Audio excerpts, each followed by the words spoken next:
नमस्कार, जय जोहार। आप देख रहे हैं नॉन स्टॉप छत्तीसगढ़। अगर आप हमारे YouTube चैनल पर पहली बार आए हैं तो हमारे चैनल को सब्सक्राइब कीजिए तथा बेल आइकन के बटन को प्रेस कर ऑल नोटिफिकेशन को ऑन कर दीजिए ताकि इस तरह के रोजाना प्रादेशिक समाचार को हम सबसे पहले आप तक पहुंचाते रहे। सबसे पहली बड़ी खबर के रूप में आपको बता दें कि आम आदमी पार्टी ने जो है भूपेश सरकार पर निशाना साधा है। उन्होंने कहा है कि भूपेश सरकार छत्तीसगढ़ में बच्चों और युवाओं की शिक्षा के साथ खिलवाड़ कर रही है। आपको बता दें कि आम आदमी पार्टी के प्रदेश अध्यक्ष कोमल हुपेंडी ने कहा है कि प्रदेश के नामी रविशंकर विश्वविद्यालय की कुर्की शर्मनाक और चिंतनीय है। प्रदेश में शिक्षा के मंदिर की इस प्रकार कुर्की हो रही है। वाइस चांसलर और रजिस्ट्रार की गाड़ियां जब्त हो रही है।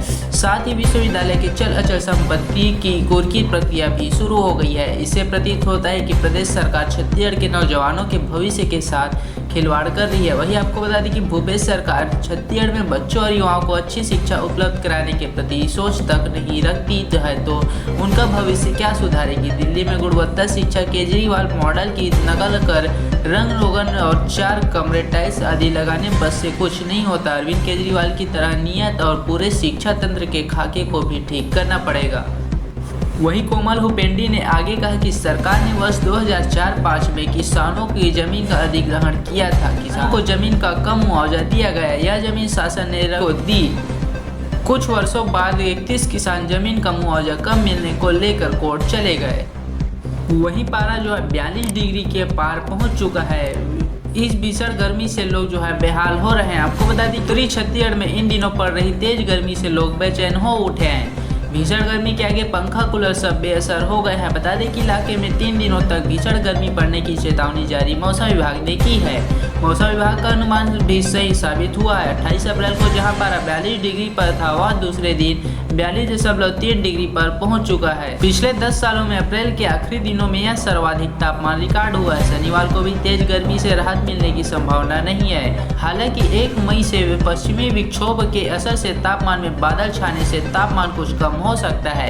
राजस्थान की ओर से आ रही बेहद गर्म हवा से उत्तरी क्षेत्र इन दिनों लू के चपेट में है। मौसम विभाग ने उत्तरी छत्तीसगढ़ में 28 से 30 अप्रैल तक लू चलने की संभावना व्यक्त की थी। इसका असर संभाग मुख्यालय अंबिकापुर में भी लोगों को महसूस हो रहा है। अंबिकापुर में लगातार तापमान 42 डिग्री के आसपास बना रहा है। सुबह से धूप तेज महसूस हो रही है। दोपहर तक धूप की तपिश के कारण सड़कें सुनसान हो जा रही है।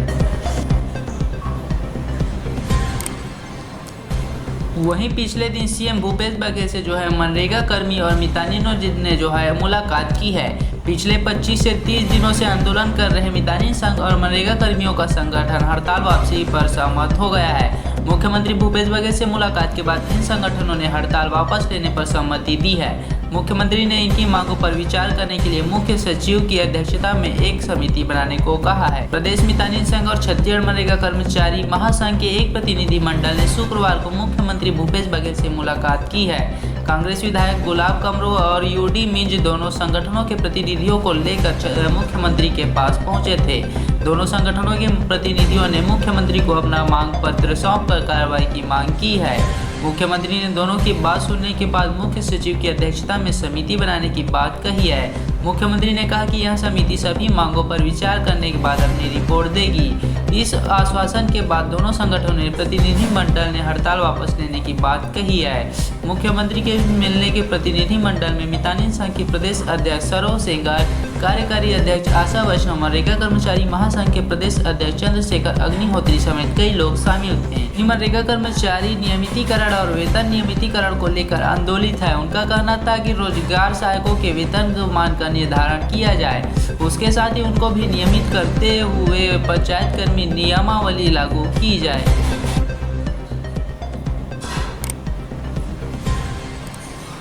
वहीं सीजीपीएससी एग्जाम अपडेट देखने को मिल रहा है। छत्तीसगढ़ राज्य लोक सेवा आयोग ने विभिन्न पदों के लिए चल रही भर्ती प्रक्रिया के परीक्षा की नई संभावित तिथि जारी की है। ये परीक्षा जून जुलाई के महीनों में आयोजित की जाती है। जिन परीक्षाओं के लिए अभी शेड्यूल जारी हुआ है उनमें से सभी का केंद्र रायपुर ही रहने वाला है। आयोग की ओर से जारी अधिसूचना के मुताबिक खनिज संसाधन विभाग के खनिज अधिकारी, सहायक जियोलॉजिस्ट और पुलिस विभाग में डीएसपी के अलग अलग पदों की भर्ती प्रक्रिया फरवरी 2022 से शुरू हुई है। इसकी परीक्षा 24 जून 2022 को निर्धारित थी। संघ लोक सेवा आयोग 24 और 25 जून को ही कंबाइंड जियोलॉजिस्ट परीक्षा ले रहा है। दोनों परीक्षाओं की तारीख एक होने की वजह से छत्तीसगढ़ राज्य लोक सेवा आयोग ने परीक्षा तिथि बदल दी है। अब इन पदों के लिए परीक्षा 30 जून 2022 को होगी। परीक्षा 2 पालियों में होगी। 3 पदों के लिए पहली पाली में सामान्य अध्ययन का प्रश्न पत्र सुबह 9 से 10 बजे तक होगा। माइनिंग ऑफिसर और सहायक जियोलॉजिस्ट के लिए दूसरा प्रश्न पत्र 11 बजे से 1 बजे तक होगा। वहीं डीएसपी के लिए दोपहर बाद 3 बजे से 5 बजे तक होनी है। वहीं आयोग ने होम्योपैथी चिकित्सा अधिकारी और सहायक क्षेत्रीय परिवहन अधिकारी और परिवहन उप निरीक्षक के अलग अलग पदों के लिए भी भर्ती प्रक्रिया शुरू की है। इसके लिए इसी महीने विज्ञापन जारी हुए थे। इन पदों के लिए भर्ती परीक्षा का आयोजन 15 जुलाई 2022 को प्रस्तावित है। यह परीक्षा रायपुर में सुबह 9 बजे से 12 बजे तक आयोजित होनी है।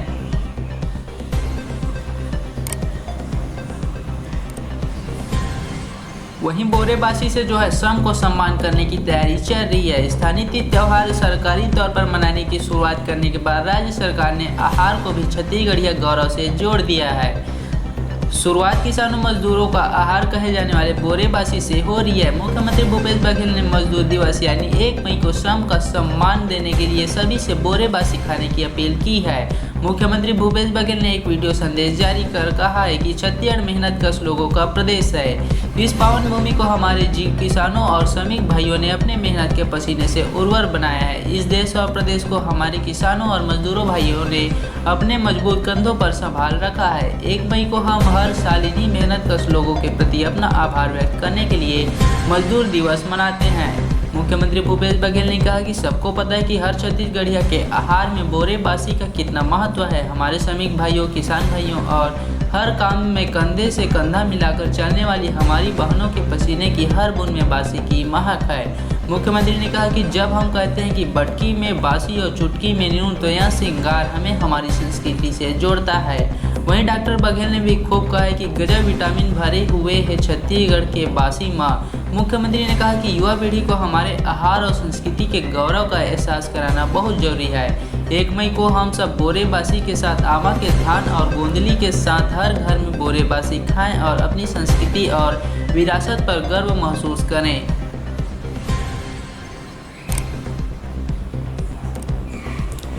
वहीं एटीआर में नन्हा मेहमान देखने को मिल रहा है। छत्तीसगढ़ के मुंगेली में एटीआर यानी कि अचानक मां टाइगर रिजर्व में एक नए मेहमान की एंट्री हुई है।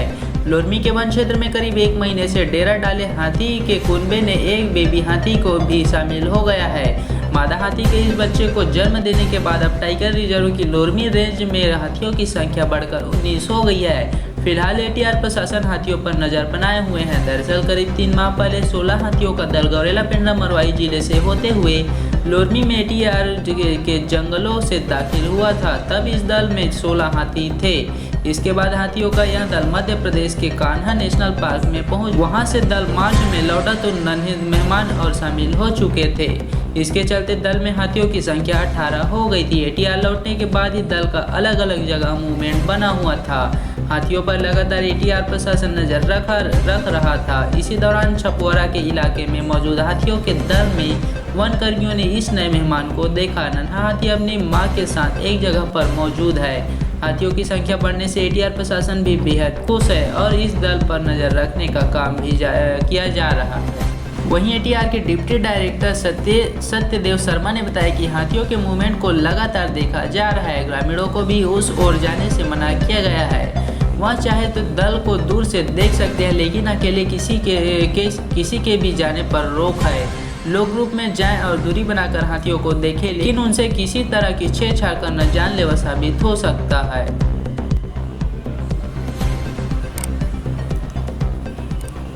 वहीं दुर्ग के औद्योगिक क्षेत्र में आज 5 घंटे बिजली बंद रहेगी। आपको बता दें कि दुर्ग जिले के कई प्लांट में आज 5 घंटे के लिए बंद हो जाएंगे। ऐसा बिजली कटौती के चलते होगा। बिजली विभाग कल मेंटेनेंस के चलते 5 घंटे का शटडाउन लेगा। विभाग के मुताबिक आज 30 अप्रैल को सुबह 7 बजे से 12 बजे तक औद्योगिक क्षेत्र रसमड़ा और अंजोर इलाके के फीडर में बिजली कटौती की जाएगी। बिजली कंपनी के दुर्ग संभाग दफ्तर में EEA के बिजौरा से मिली जानकारी के मुताबिक औद्योगिक क्षेत्र रसमड़ा और अंजोरा इलाके के फीडर में मेंटेनेंस का कार्य चलेगा। इसके चलते 30 अप्रैल को 5 घंटे बिजली कटौती की जाएगी। मेंटेनेंस का कार्य सुबह 7 बजे से दोपहर 12 बजे तक किया जाएगा। इस दौरान किसी तरह की कोई दुर्घटना न हो, इसे देखते हुए बिजली सप्लाई रोकी जाएगी। ईई बिजौर ने बताया कि बारिश से पूर्व हर साल बिजली विभाग मेंटेनेंस का कार्य करता है। जिस भी क्षेत्र में मेंटेनेंस कार्य चलता है वहां पर बिजली कटौती की जाएगी। लोगों को इसे किसी तरह की परेशानी न हो और वहां कटौती से पूर्व अपने जरूरी कार्य निपटा ले, इसे देखते हुए विभाग आम सूचना भी जारी करता है।